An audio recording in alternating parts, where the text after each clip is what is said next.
ॐ जननीं शारदां देवीं रामकृष्णं जगद्गुरुं पादपद्मे तयो श्रित्वा प्रणमामि मुहुर्मुहुः. So, we were discussing the conversation which a disciple had with Holy Mother Sri Sarada Devi. So, she was talking about her state of mind. She says, formerly I could not even kill an ant. But you see, sometimes nowadays I beat a cat. And then she is quoting a parable of Sri Ramakrishna, where the idea that the last thing that leaves a human being or a human personality finds it very difficult to get rid of the ego. Ego is something, if you see Patanjali's yoga, asmita is something which is very close to avidya, the five out of the five kleshas. Avidya, there are five kleshas, the five pain-bearing obstructions that cause obstacles to the practice of yoga. So, out of the five, the first one is avidya, and from avidya rises asmita. We saw that. Asmita means the sense of ego. And from that asmita, it splits into three more parts. That is raga, attachment to things that you like, dvesha, hatred towards things that you don't like. Of course, the ego is involved. When you say, I like certain things or I don't like these things, unless there is a strong sense of ego, an egoless person will take whatever comes to him unasked for. That's the idea behind yoga, behind raga and dvesha. Raga is something which we observe every day in our life. That there are, right from childhood, we have started classifying things. Child, of course, does not have a choice, but as he grows up, he feels that he starts classifying, maybe due to the training given by his parents and his teachers in the school, and later on as he grows up, he develops strong likes and dislikes towards things that he encounters in life. So that is why this idea of raga and dvesha, Patanjali says, all our troubles, anything that causes pain, mental, physical, or otherwise, causal pain, as they say, the three types of pain, tapatraya, as it is known as in yoga, they are a result of these strong likes and dislikes, raga and dvesha. So Patanjali is a great psychologist. He does not deal with problems. He does not deal with problems. He generalizes all the problems into simply five pain-bearing obstructions, which give rise to problems in this world. When we are under the influence of Prakriti, we cannot avoid the influence of these five kleshas. And the whole goal of yoga ultimately is to get rid of this raga, dvesha, and the third one, which is abhinivesha, clinging to life, which is, according to Patanjali, is seen even in the wise people as well as the ignorant people. Nobody wants to die. So this clinging to life or fear of death is the fifth klesha. But the three kleshas are dependent for their existence on asmita, which is ego. So here Holy Mother is saying that Sri Ramakrishna used to narrate a beautiful parable. He was very good at giving examples and from day-to-day life, the things that we normally encounter in life. And he used to give an analogy, or maybe by using these analogies that we see, we could grasp some higher truth. So they are the parables, either they are parables or maybe just plain things which we see in our day-to-day life, which can be connected with spiritual ideas. So the master used to say, Sri Ma Sarada Devi is quoting. This is a famous, it's found in the Gospel of Sri Ramakrishna. Uh, there is the person who uses, I mean, those who have seen the handloom, most of the cloth that we make is made out of thread, but that thread has to be carded from the cotton.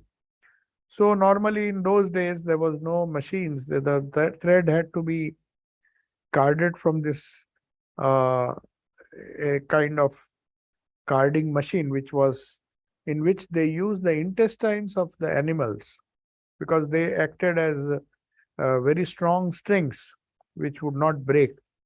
So these strings would be made. Of course, there was a wooden frame and the string would be attached to that, and then the cotton, there was a technique with which cotton could be converted into thread, and that thread was used in weaving the cloth. So the weavers had this. They used to start with cotton, make their own threads, then weave the cloth in a weaving machine, hand weaving machine, and then finally the cloth would be ready.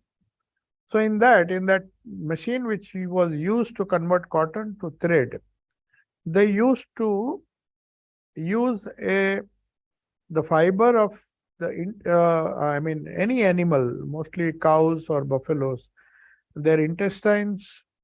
They used to make those uh, threads. I mean, they used to use the strong fiber of the made of the intestine, and that would be a very good for card, just as they used to make certain instruments where the strings were made of these intestines. So it was Sri Ramakrishna used to say that, you see, ego is so difficult to go. That is the last thing perhaps one can get rid of. Raga and dvesha, attachment to certain things that we like, and hatred towards towards things or people that we don't like, don't want to encounter, can be somehow managed. Even the fear of death, to a certain extent, we can try to solve that. But when it comes to the removal of ego, it is very difficult. So this example is given. The master used to say, tuhu tuhu, the sound that the carding machine makes. If somebody has seen that, if you a use cotton and then try to card it and then convert it into a thread, or a thread which is used for weaving the cloth, it makes a strange sound when it vibrates. It says tuhu tuhu. In Bengali, the language in which Sri Ramakrishna spoke, tuhu means you. You is tuhu. Tu means, tu is usually referred, I mean, it says thou, thou. The master used to say tuhu, tuhu. But that you, that means the Lord alone is true and my ego is transitory. That is what Buddhism also believes. Though they call it Shunyavada, but Buddhists normally believe in the philosophy of that the ego is that which causes all the problems, the desires and all those things. Tanna, which they call Trishna, is known as Tanna. So that comes from the feeling of I. But the moment you give up the ego, then you see the world as a passing show. It just flows. There's an unending flow. That's why people were tempted to call it Shunyavada. There's nothing, the ego, when it vanishes, everything becomes zero. Or in other words, in the language of Vedanta, you say that the aham or the asmita, in the language of yoga, you call it asmita. In the language of Vedanta, you call it ahamkara. Ahamkara means that feeling of me and mine. So that does not go so easily, though it is very easy to say that one should get rid of ego. But for a human personality, to give up raga, dvesha and abhinivesha, these things may be easy, but to give up the ego, one has to struggle a lot. So Sri Ramakrishna gives this example. He says, after terrible suffering, the cow after it dies, First of all, the cow or the bullock or the buffalo in India, they are used for farming also. They have to bear a lot of load. Carts are pulled by these bullocks, and bullocks were also used for farming. So farmers used to tie them and make them work very hard. Then Sri Ramakrishna says, even then they have no respite. After they become old, still after eating the flesh of that animal, still the skin is used and we make shoes and other things using the skin. So the hide of the cattle, the cattle is not spared even after death. So he says that is the kind of struggle one has to face. It's just an analogy. It just shows that this is how a person struggles to get rid of his ego. It's as difficult as the suffering that a cow or a bullock undergoes. First of all, when it is alive, it is made to work hard.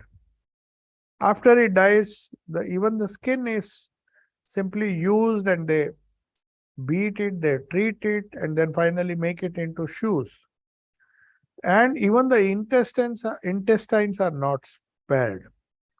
So when the intestines are removed and they make that carding unit or machine which is used to card the cotton, make threads, only then in the beginning you see there is a sound which the cows and these animals make. It is known as hamba.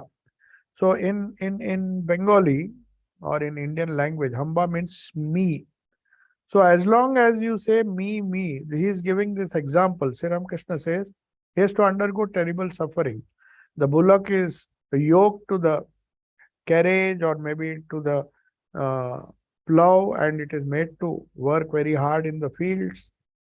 After that, after it dies, it's not spared. Even then, it has to undergo so much of torture. I mean, the skin is removed and then the shoes are made and even the intestines are removed.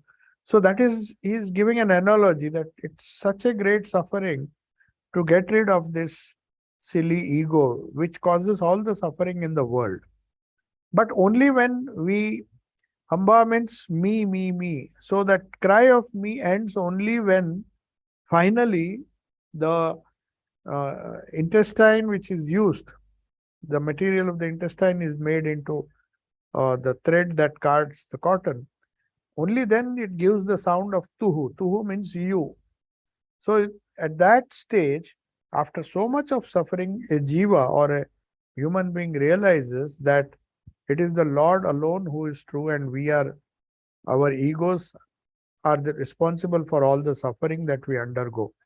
So Holy Mother quotes this example and says, only after terrible suffering is it so easy to get rid of the ego. She is telling the disciple. It persists as long as a person is self-assertive. But it does not persist when that is overcome. The ego, it can only vanish by the will of the master. Master in the sense, the Lord.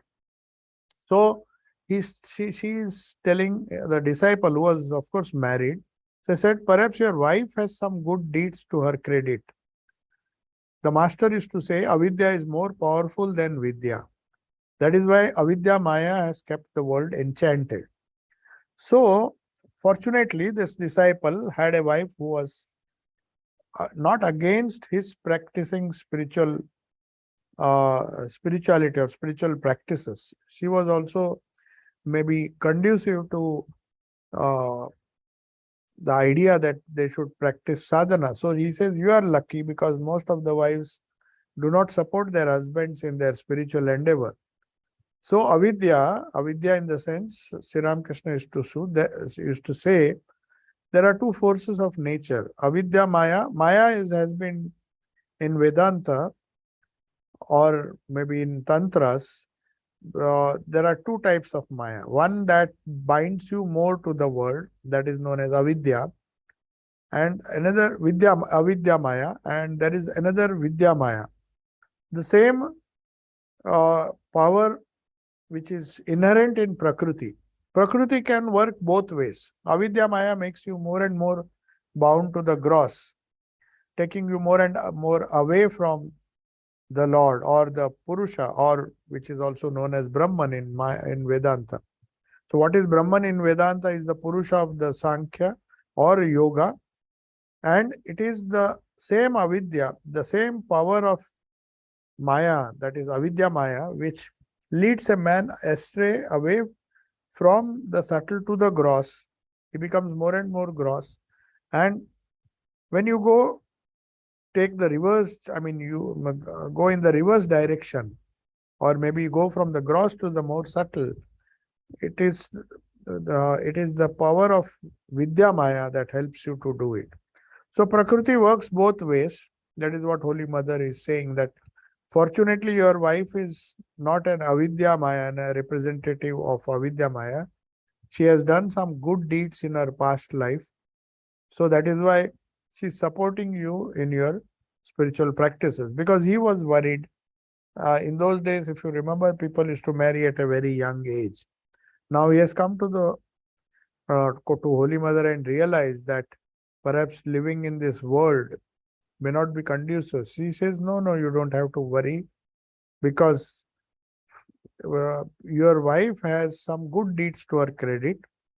So that is why she is not obstructing you. Otherwise, there is a tendency, if the wife does not cooperate, as it happened in the case of M, who recorded the gospel, when he was asked by Sri Ramakrishna, he had to confess that his wife was causing a lot of problems because of her eccentric behavior.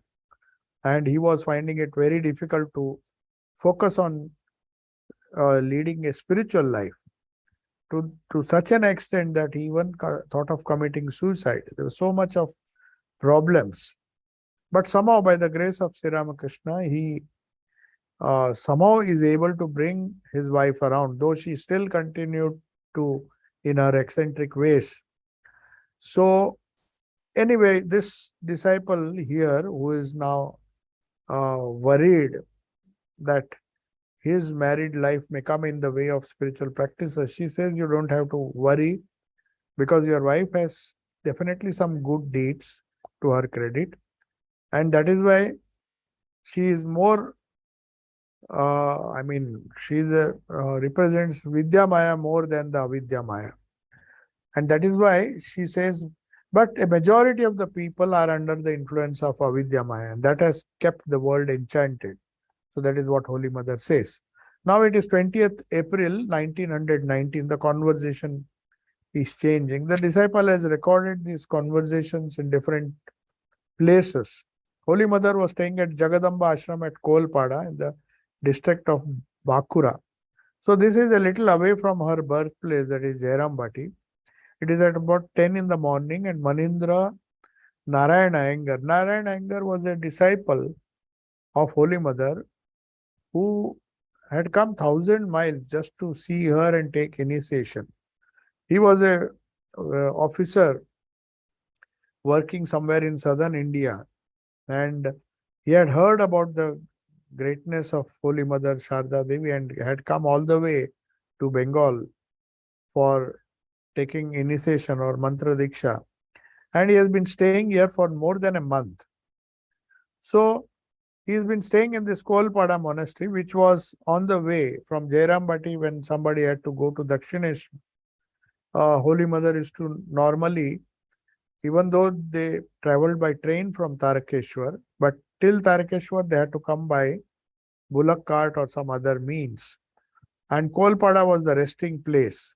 It was only a few miles from Kamarpukur or Jairambati, and on the way to Dakshineshwar, which was in Calcutta, before they boarded the train in Tarakeshwar, they had to stay there.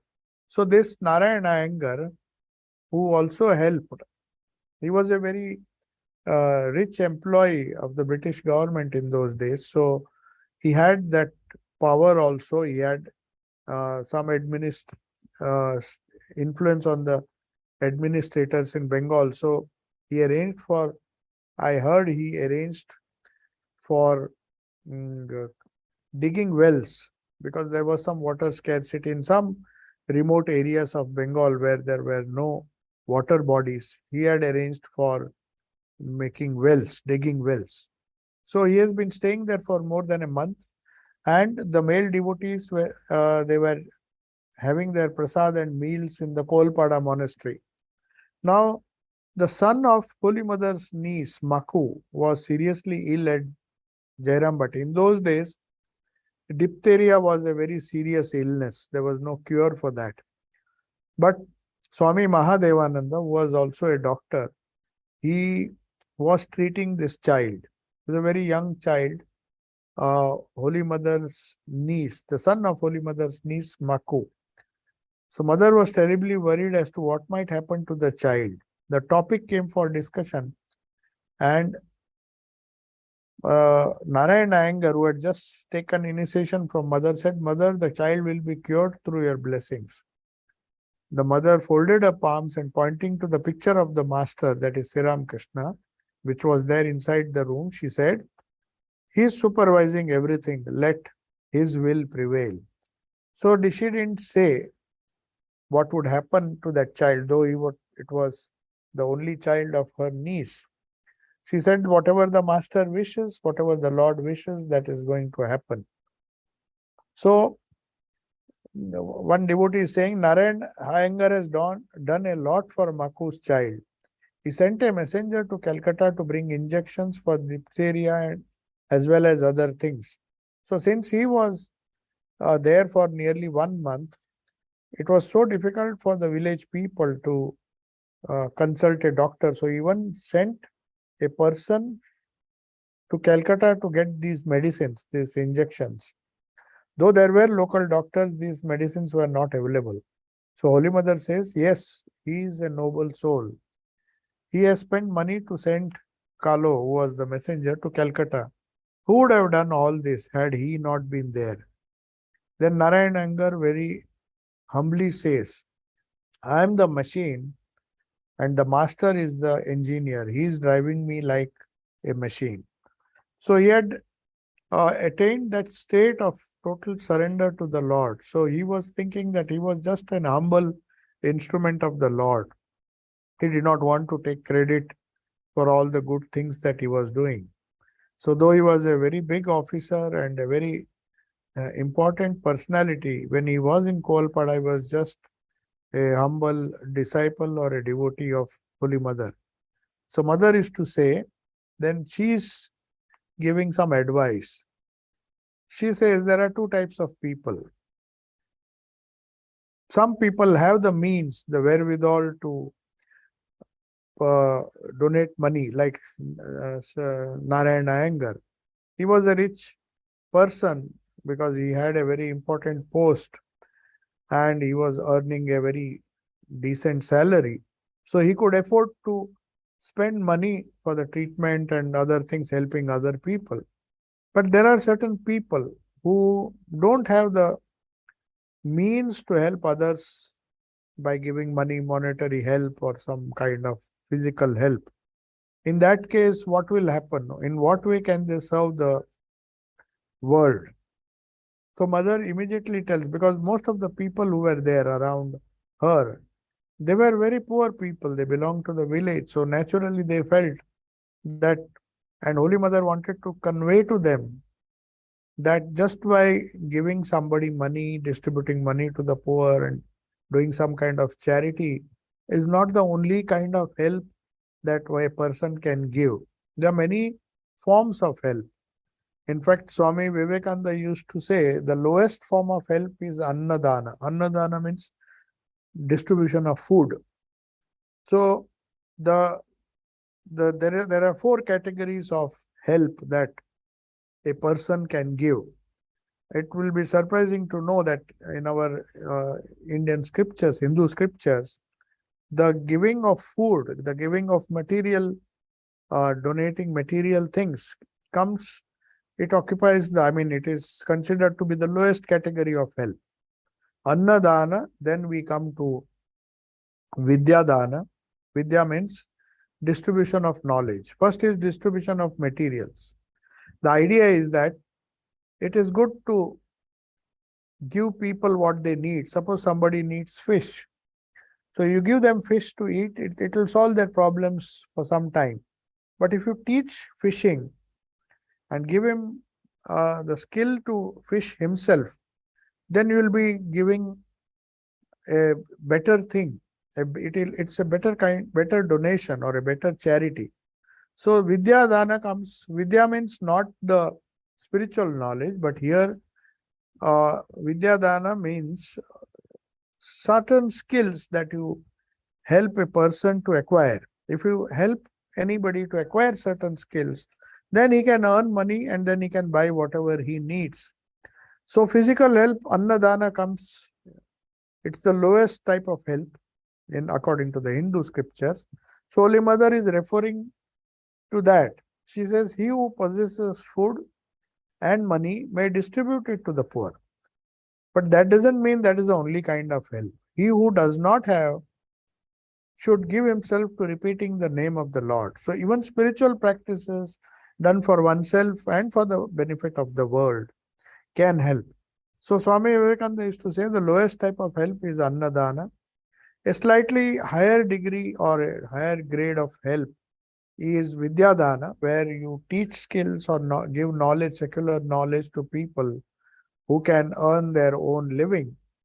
And higher than that, the third level of help is Pranadana. Prana means life. So people who save lives, what is the use if you have a lot of materials, lot of food and everything, you have a lot of skills, but if your health is, if somebody is going to die and somebody saves, say a doctor or somebody who helps a person and saves his life, then his vidya and the material things that he has is of some use. It's of some use. But if he doesn't have health, or if he is not, his life is so pranadana. Prana means saving somebody's life, is still higher. But the highest kind of help is adhyatmic dana. So helping a person in his spiritual pursuits, so that he does not depend on the gross universe or the gross things that are necessary, the spiritual wealth that is so rare to acquire. If somebody can give spiritual knowledge or spiritual wealth, that is adhyatma dana. So that these are the different levels of help which has been categorized. I mean, the categories are there, these four categories. Vidya, Annadanam, that is material help or food. So Holy Mother says, those who have money or those who can buy some food, they can distribute those things. That will be one kind of help. But if one does not have, one should not feel that one cannot help. One can just do spiritual practices, create those vibrations in the universe so that more and more people come out of can solve the problems of their life eternally. Because the spiritual solution in this world, the teaching of yoga is in the realm of Prakriti, there cannot be a solution. So there cannot be a worldly solution to the worldly problem. You may postpone it for some time. There are problems we face in the world. Yes, it's like rheumatism. It goes from one part of the body to another. Swami used to say, you may postpone the problem, or you may deal with the problem with a piecemeal approach. But if you want total freedom from all sorts of suffering, they call it tapatraya. 3 types of suffering: physical suffering, mental suffering, and the causal suffering, which is a result of the samskaras, deep-rooted samskaras that a person possesses, which we don't realize.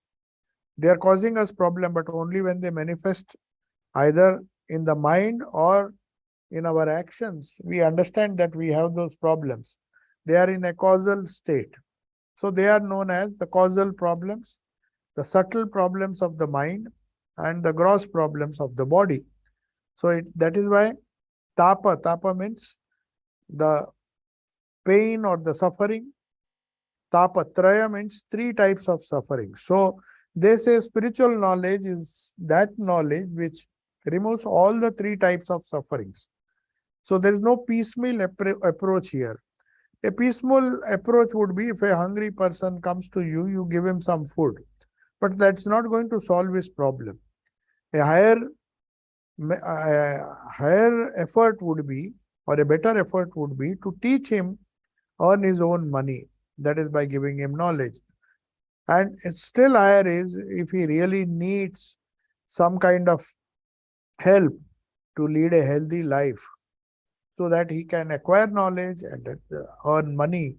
That is pranadana. But the help that you give a person, anybody gives a person to solve his existential problems. So if you see the hierarchy of problems that the modern psychologists discuss, they say it begins with the gross problems, but then it doesn't end there. There are physical problems, there are mental problems because of wrong thinking or a wrong understanding of the nature of the universe. So Patanjali says the graded effort is necessary. That is why we start with yama and niyama, the 8 steps of yoga. They start with yama and niyama, but if we get stuck at the first 2 or 3 levels, then yoga is, one cannot attain the goal of yoga. So the goal of yoga actually begins with yama and niyama, which are the moral virtues, internal control, external control. Then we have pranayama or asana first. Asana is just the 3rd step. There are 5 more steps to reach the goal of yoga. Then you have pranayama, the control of the prana, and then we have pratyahara, the 5th step, dharana, the 6th step, dhyana, that is meditation in the real sense of the term, and then finally samadhi, which solves your problem.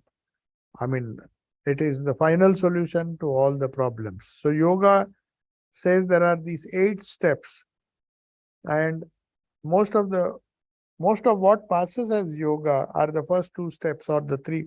Even the first 2 are not taken seriously, yama and niyama. We feel why it is necessary to follow yama, why internal control of the mind and external control, niyama, which is the external control of why is self-discipline necessary.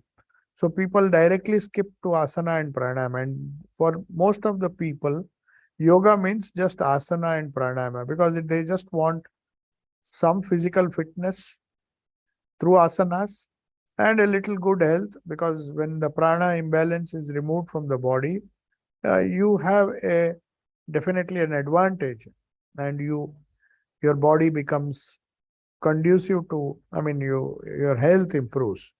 So the only thing it can do is maybe increase your longevity. So pranayama and asanas, which form a major part of yoga as it is taught in the world today.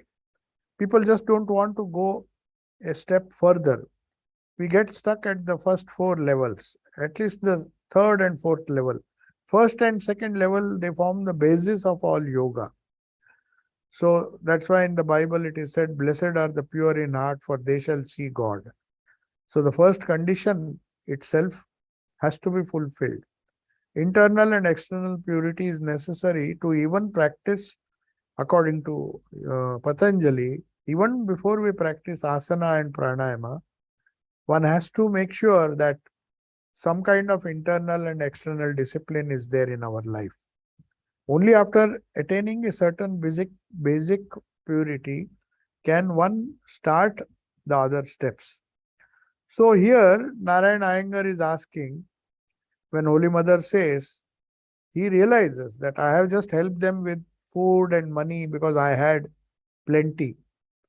But he now is thinking that how can I help by practicing spirituality? So he's asking, is it necessary to clean oneself, wash oneself before doing japa?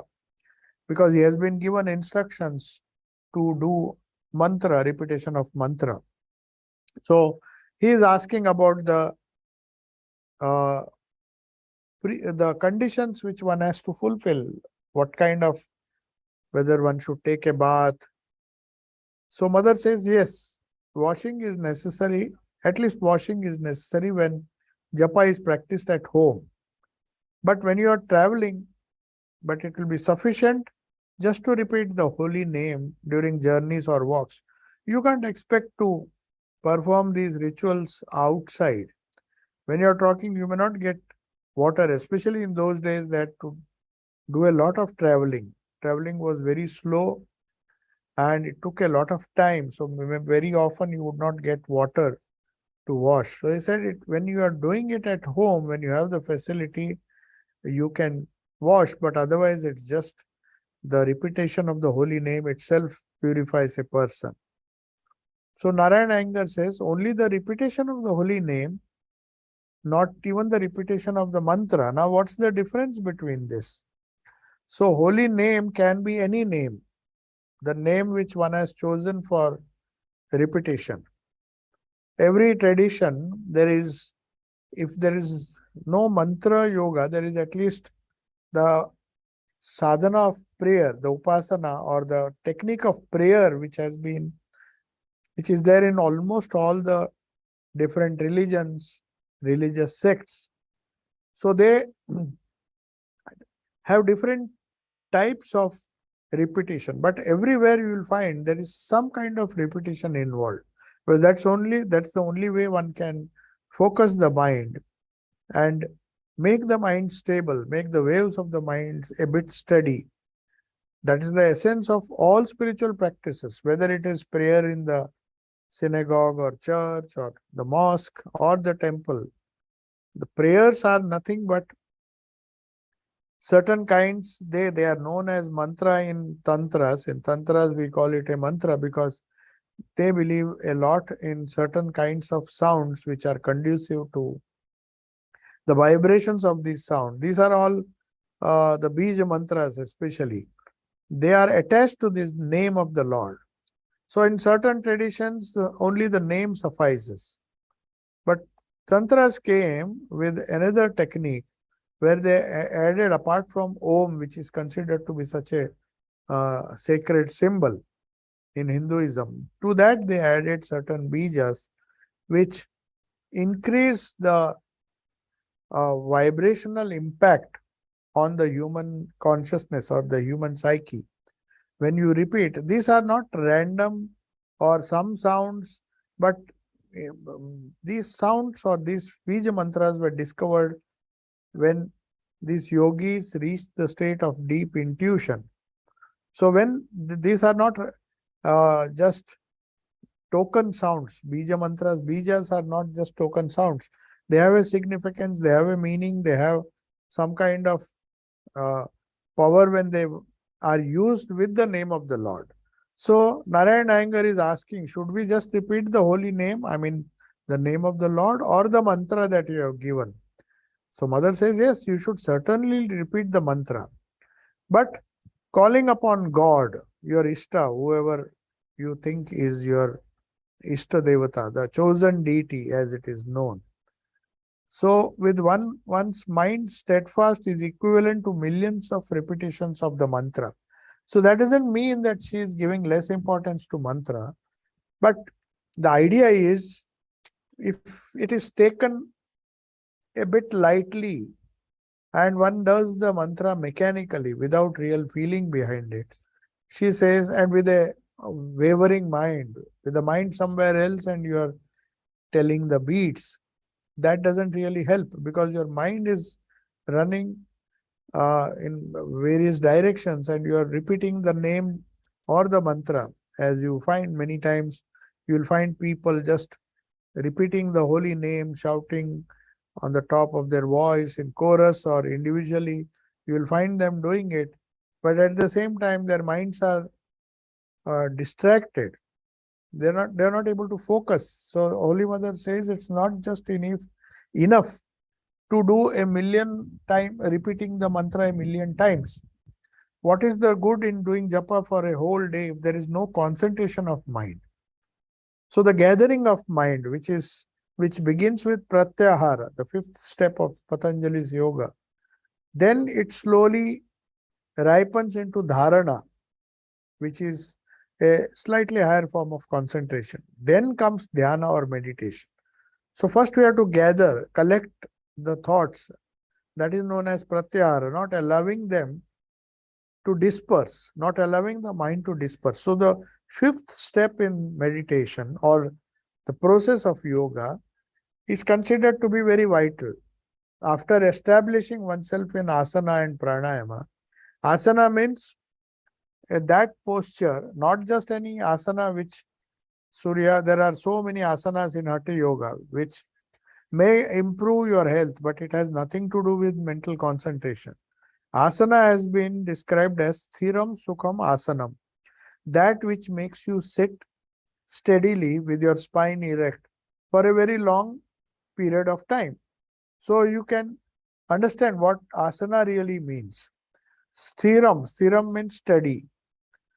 That asana or that pose or that posture which enables you to sit for a long time without physically getting distracted. Mentally, of course, you are still getting distracted. No matter how long you sit in a asana, it's the mind that is important. But before that, the body has to be steady. So when young children, very often they come, their parents say that he can't, Swamiji, please treat him meditation. I said, what kind of meditation you will do? First, teach him how to sit steadily. Sit in one place. The most restless children, we allow them to become restless. The first basic thing in asana is that ability to sit steady with the spine erect for a long period of time. Now, this training itself, physical concentration, that is the disciplining the body so that it can be steady, is asana. If one does not master it, then meditation is a very far most difficult thing. It is not so easy. If one cannot make the body steady with the help of pranayama and his breath steady in the sense sthira. Sthira means steady. Sukham means it gives you less trouble. That posture where you can sit or where you can maintain a steady posture for a long time is asana. That is the simplest definition. And that's the final word on asana. All the asanas that we do, which is part of Hatha Yoga, they are just for improving the fitness of the body, that's all. Or maybe health, because a little bit of pranayama also takes place when you do asanas, certain asanas. You breathe in and breathe out. But they will give you a very healthy body, maybe a fit body, so that at least physically you are fit. That's all. But for pratyahara, which is the fifth step, sthiram sukham asanam, that is the main definition of asana. So when these young children come, said first train them to sit quietly. That is one thing we don't teach our younger generation, and we expect them to learn meditation, which is a far cry. It never will happen unless one is steady in body. That is why Patanjali, in the third step itself of Patanjali's Ashtanga Yoga, he insists on making the body steady. After that comes pranayama, where the forces that run the body, the neurological forces, the nervous energy, which is now running helter-skelter, it's running in 1,000 ways, because this nervous energy gives rise to thoughts ultimately and makes our mind wander. So the nervous energy has to be controlled. That is done through pranayama, because vyana, the five pranas, out of the five pranas, breath is just one prana. The prana that we refer to is just breath. There are other four pranas which are known as vyana, samana, which is result for assimilation, digestion, and also the nervous energy, which is vyana, which is spread all over the body. So the vyana has to be brought under control. So we start with prana. When we control the prana, it has a tendency to control the other energy systems in our body. The nervous system, the digestive system, the the blood circulation, the heartbeats, and everything is controlled if we control the prana. But the idea is to finally control the mind by controlling our nervous system. So that is what Holy Mother says here, that unless you have that the nervous energy under your control, and if you allow the mind to wander, if you don't have that pratyahara, collecting the mind, not allowing it to scatter. So pratyahara, she is speaking of here. Collectedness of one's mind is essential. Then only the grace of the Lord descends. Don't think that you, with a distracted mind, you can just sit and expect the Lord to just shower His grace. Grace of the Lord is dependent on our self-effort. So the effort that one makes to collect one's mind, to gather one's mind, to practice pratyahara, not allow the mind or the sense organs to go towards the object which causes distraction. At least training the mind for some time to just focus, interiorize the mind. I mean, the mind is always running after external things. That's why they say you have to close your eyes so that you try to imagine something within and try to find the kingdom of God which is within you. The Bible never says the kingdom of God is outside. It is always within. But we try to attain to that kingdom outside. All the ideas of heaven, which in any religion, even Hinduism has its own idea of heaven, but they're all external. They're not going to solve the problem. If you see the Kathopanishad, the Vedanta, which is one of the best Upanishads according to Swami Vivekananda, where the idea of preventing the mind from getting externalized, which is known as pratyahara in yoga. Of course, Kathopanishad does not speak of pratyahara because it's not a text on yoga. It's a text on Vedanta. But the idea is same. Yama is telling Nachiketa that make the mind flow inward rather than outward. And for that, you have to shut your senses. Closing the eyes means avrutta chakshu. It's not just the eyes, but all the sense organs which take the mind outward. When that is done, then only the grace descends. People do try to sit in a steady posture, try to remember God and do so many spiritual practices, but they don't succeed because she says, what's the use if you do japa for the whole day? If your mind is always scattered. So you need to go systematically, pass through all the different stages. Pratyahara, then comes dharana, which is one pointedness. You focus on one particular object within and use the mantra to help you to focus the mind. That is dharana. And when it is totally absorbed on the thing meditated upon, then you reach dhyana. But we use this word meditation so loosely. Everybody wants to practice meditation without knowing what it really is. In fact, we have not even reached the stage where we can say that we can practice pratyahara. So, obviously, Patanjali would ask us to go back to the basics and say first practice pratyahara and dharana for a few years or for many years, depending on how restless our minds are. And then you come for meditation. Meditation is something which cannot be taught in an instant. It requires a lot of practice, at least according to Patanjali. And of course, other traditions are even more strict. If you take the Buddhist techniques, they assume a high level of a high level of preparedness or collectedness. That's why they do a lot of activities where you are asked to prevent the distraction of the mind, and then you sit for meditation. So the basic discipline, the first 4 steps of yoga, is what prepares you for pratyahara. Otherwise, even the fifth step becomes difficult.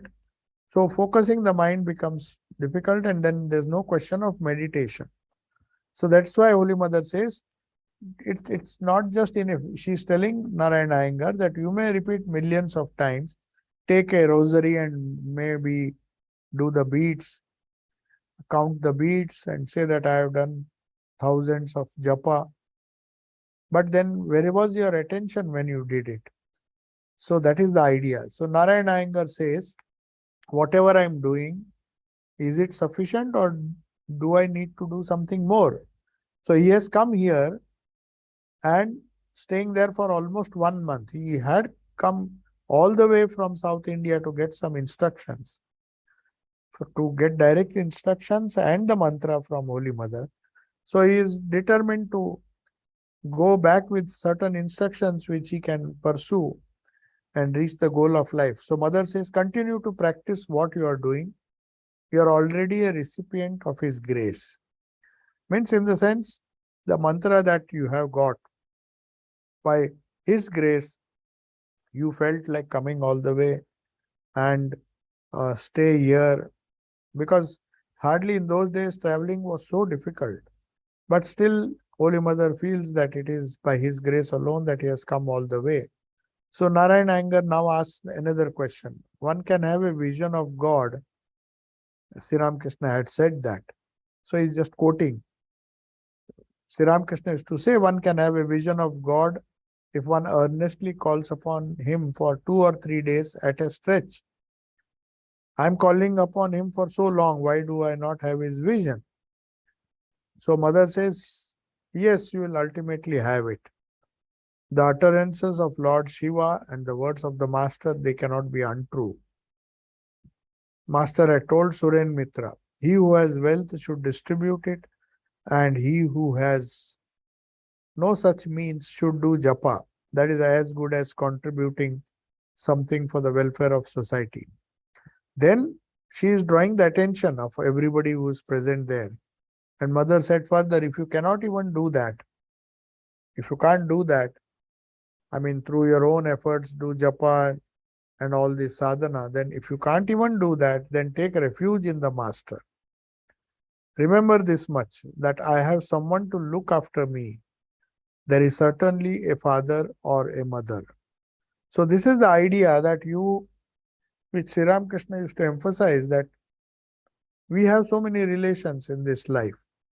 But one has to be, for our spiritual practices to become effective, we should have some kind of relationship with the God, with the God whom we worship, the Ishta, either as a father or a mother. Then the devotion or maybe the upasana becomes more natural.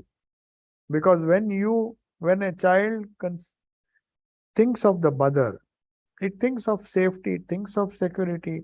It knows that as long as the mother is there, I have no worry. So also, it is a psychological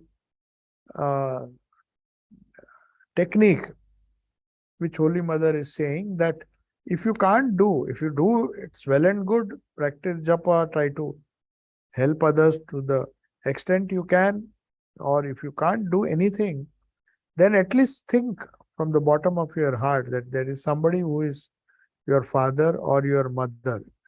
Develop some relationship and keep developing that relationship, so that is an eternal relationship.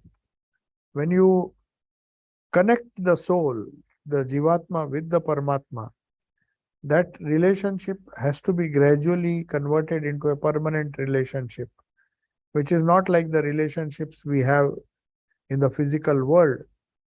With the death of the person, the relationship simply, or even before the death, there are chances of separation. But here, it is an eternal relationship between the eternal soul and the eternal Lord. That is what Vedanta says. The soul is eternal, but unfortunately, we have a feeling that it is changing because we are identifying ourselves with the body, with the mind, with our ego primarily. That ego feeling gives us And we saw how difficult it is to get rid of that feeling of ego. So when we practice Advaita Vedanta, that is a direct method, no doubt, but to practice it is very difficult, because the first thing that has to be got rid of is the sense that I am this body. So when that state is attained, then one becomes a adhikari, or one becomes fit to even think of practicing Advaita. Otherwise, it just remains a theoretical framework, which I appreciate, whereas at the same time, I'm deeply connected to my body. So the path of jnana, very often it is told, that's why here Holy Mother is suggesting a much simpler and easier path. Since you are in the world, you have to encounter so many things, gross, subtle, and causal in the universe. And you can't simply wish it away. Had you been able to do that, like Shankaracharya did, who really could not, you could transcend the feeling that one has a body. So that bodilessness is something which is to be attained by constant practice in the field of Advaita. So to do that, naturally, we have to lessen our contact with gross things. So that is why Shankaracharya insists that you have to become a monastic to even think of practicing Advaita. If one has an inclination towards monastic life, then perhaps he can slowly detach himself from things. Otherwise, our attachment to gross things increases, and then the ego never goes. As Sri Ramakrishna gave that example, even after death, it does not go. So what do we do? So does that mean that we can never practice Advaita? Understanding Advaita intellectually, creating a theoretical framework, trying to see where it takes us. But then are we ready to pay the price for attaining to that state? The very idea of Advaita is neti neti, not this, not this. Means we have to dehypnotize ourselves that the world that we see around us has no control over us. It cannot control us. Rather, we are independent of that. To attain that, if we don't really want to be hypocritical, then we have to really start practicing that. So that's why they say the path of jnana is difficult, because though Advaita Vedanta is a wonderful and shortcut to attain to that kind of realization of Brahman, they say that is a direct path. No doubt, indeed it is a direct path. But are we willing to pay the price? That's the idea. So one has here, Holy Mother is giving a much simpler solution and saying, why don't you establish, since you cannot get rid of the idea of companionship, the idea of relationship with somebody, either as father, mother, wife, husband, children, these relationships are very natural to a human being, and still he wants to attain to the highest. Then we divinize these relationships. Have a higher relationship with the Ishta, or the personal God whom you worship. That is how all the gods come. Though the kingdom of God is within us, we have to use some method to see that God within. Otherwise, when we close our eyes, what do we see? We see the world that we have been interacted with. It simply does not vanish. Our concerns, our duties, our responsibilities, our future, everything comes before the mind's eye. So where do we find that God within? So Sri Ramakrishna says, Holy Mother says, Sri Ramakrishna used to say that follow a natural path, have a relationship with God as you would have with your father or mother, your biological father or mother. We consider them to be very dear, more dear than the other people around us. We may have relatives, we may have friends, but very often people have tremendous attachment for their mother. So transmuting this emotion and directing it towards God will slowly enable us. It's a more natural path according to Holy Mother. So she says, you have to accept this limitation, especially when you are living in the world, and have faith in it. And remember that at least this is the least you can do to develop that relationship. Then mantra, repeating of the holy, doing sadhana, holy mantra, holy name, all those things will bear fruit if you start with this basic premise that the Lord whom I am worshipping or whom I am surrendering myself to is the one who is really concerned about my future, just as a father or mother is concerned about the child. So we are running out of time. Let us see if there are a few questions. You can just type it in the chat box. Yeah. Now somebody is asking, is nivrutti and pravrutti same as pratyahara? No, nivrutti is different than pravrutti. Pravrutti cannot become pratyahara. Pravrutti means going towards the external world. Nivrutti means going away from the external world, going towards the internal world. So as the Kathopanishad says, the Upanishad very clearly says, God has literally cheated human beings by making them look outward. So looking outward is our pravrutti. That is why in many of the Indian languages, they will say, oh, that is a pravrutti. Means that is very natural. To look outside is very natural. Pravrutti comes very easily. You don't have to teach a child. To teach somebody nivrutti is difficult. So you don't compare. Pratyahara is actually nivrutti. It's not pravrutti. So your question is correct.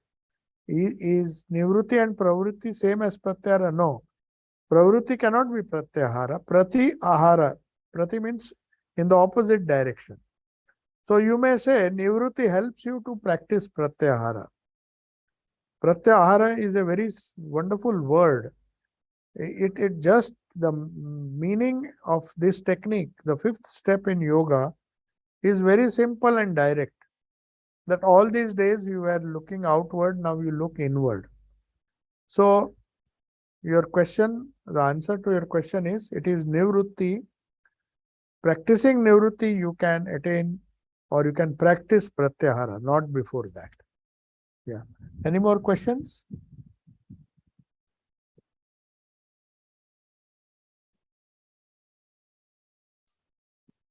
Yeah. Some medical doctors consider themselves to be doing pranadana. Yes. While having a salary. In the same way, if a person who runs spiritual workshops and retreats, can he be considered to be doing adhyatmic dana? No, dana, as I told you, the doctor obviously, the person who does, it's on one side you have the financial aspect. The doctor has to earn his living, so he can he does. You can't strictly say that it is pranadana. If you had voluntarily done it with a spirit of self-sacrifice, having nothing to gain, but has he done it with that spirit? Now the same doctor knows that whether he works hard or not, he's going to get his salary.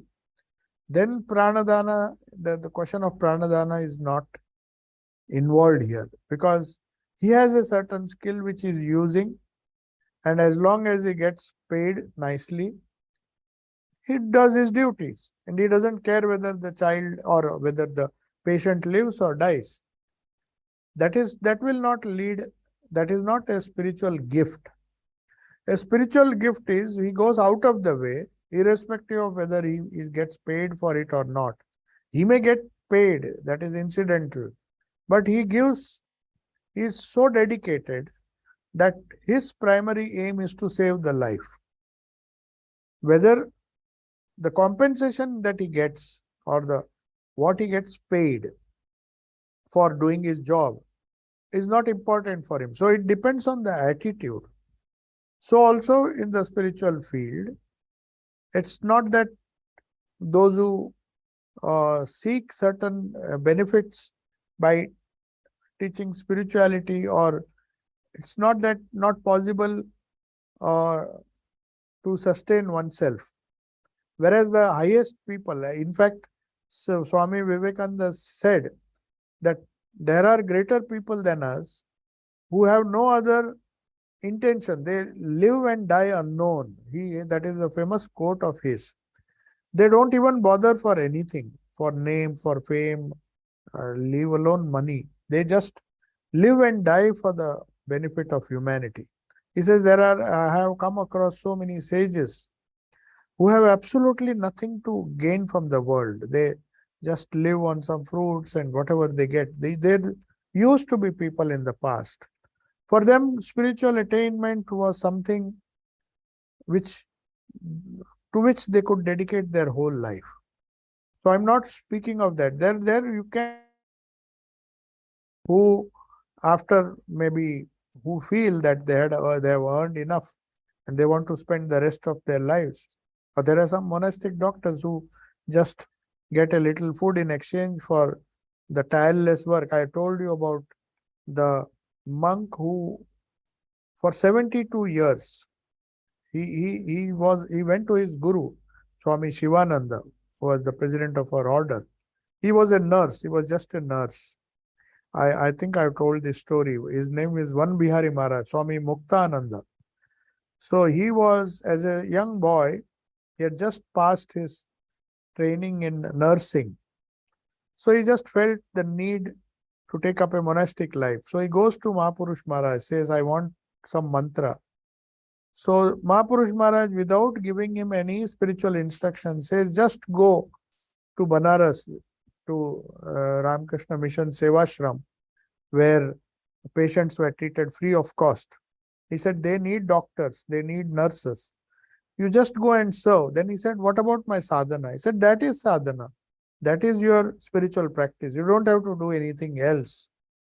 So then he said, will you not give me the mantra? I said, you just go and serve those patients. And obeying his guru, this is a real incident. I'm not just telling you a story. It happened, and he went at the young age of 17, lived up to the age of 90, and tirelessly this Van Bihari Maharaj, who went there as a nurse, and the job, because he was not a very highly qualified nurse, so he was given the menial jobs of dressing patients, especially leprosy patients, and a lot of patients, and doctors would not do that. They thought perhaps it is below their dignity to do the dressing and other things. When persons come, there's so much of smell, and in those days modern bandages were not there. You had to boil the bandages, reuse them, sterilize them and reuse them. So this monk was hardly 17 when he went, till the age of 90, nearly more than 70 to 75 years. He dedicated his whole life, and people would wait, the poor, the rich, whoever came to the hospital, they just wanted this Swami, even at the age of 90, to just come and touch them. So he used to just do a simple nursing technique. I mean, they asked him, you have so much experience, you do the other forms of nursing. He said, no, this is what I was asked to do by my guru. So that is real dana. In the sense, he thought of nothing else. For him, this was spiritual practice.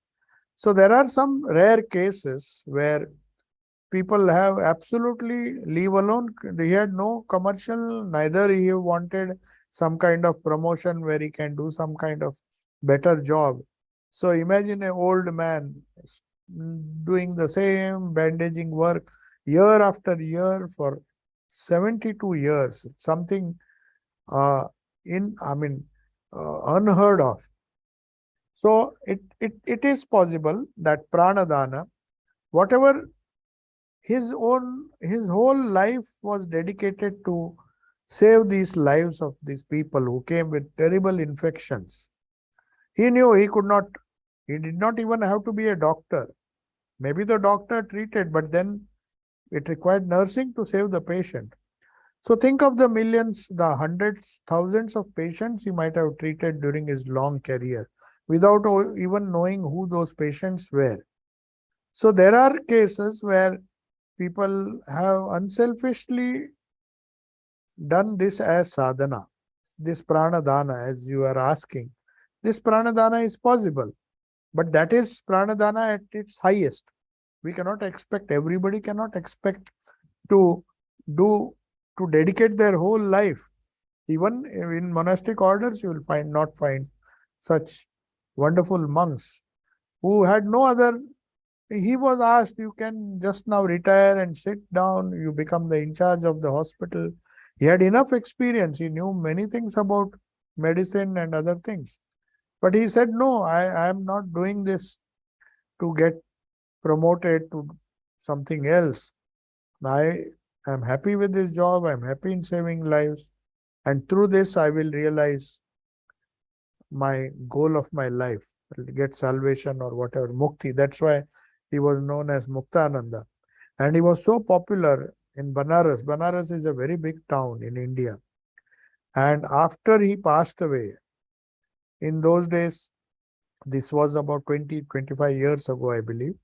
So after he passed away, the whole Banaras was shut down. People, as a mark of respect, nobody, he was a practically unknown, just doing his bandages day and night.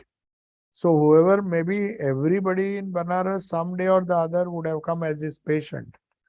They were unknown. He didn't even, after they were treated, perhaps they never met him. But somehow they knew that his divine touch had saved their lives at some point of time. So everybody came to pay their homage. It was a grand sight. They say, without being invited, thousands and thousands of people came for his funeral. I mean, when they did his last rites. So uninvited, they all came and brought lamps, and the whole of Ganga was full of these small lamps which were seen floating. From nowhere, people turned up. So that is real Annadana. It is possible, but these are exceptions. Okay, so I'll take your leave now. Om Shanti Shanti Shanti Harihi Om Tat Sat Sri Ramakrishna Arpanamastu.